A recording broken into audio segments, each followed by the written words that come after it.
تلنگانہ اور آندھرا پردیش میں بارش کی پیش قیاسی۔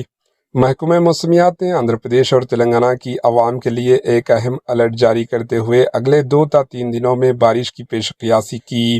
گزشتہ چند دنوں سے جاری جہاں سردی کی شدت میں کمی آئی ہے، وہیں دھوپ میں بتدریج اضافہ درج کیا جا رہا ہے۔ تاہم اب اچانک موسم کی تبدیلی اور بارش کی پیش قیاسی نے تشویش میں اضافہ کر دیا۔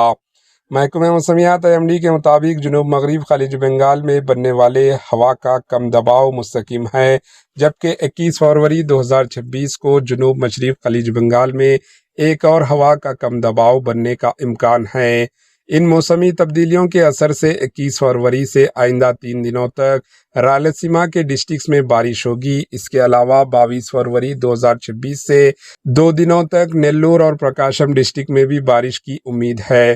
ساحلی ڈسٹرکٹس میں آئندہ 24 گھنٹوں کے دوران قہر چھائے رہنا اور دن کے درجہ حرارت میں معمولی اضافے کی بھی اطلاع دی گئی۔ دوسری جانب تلنگانہ میں بھی مہاشیوراتری کے بعد سے سردی کی لہر میں کمی آئی ہے اور دن کے وقت گرمی محسوس کی جا رہی ہے۔ تلنگانہ کے محکمہ موسمیات IMD کے مطابق 22 فروری 2026 کو عادل آباد، جگتیال، منچریال اور ملگو ڈسٹرکٹ میں بارش ہوگی، جبکہ 23 اور 24 فروری 2026 کو حیدرآباد، ورنگل، سدی پیٹ، کھمم، کریم نگر، سوریا پیٹ اور بھدراچلم میں اوسط بارش کی پیش قیاسی کی گئی۔ Bureau report, AHN news.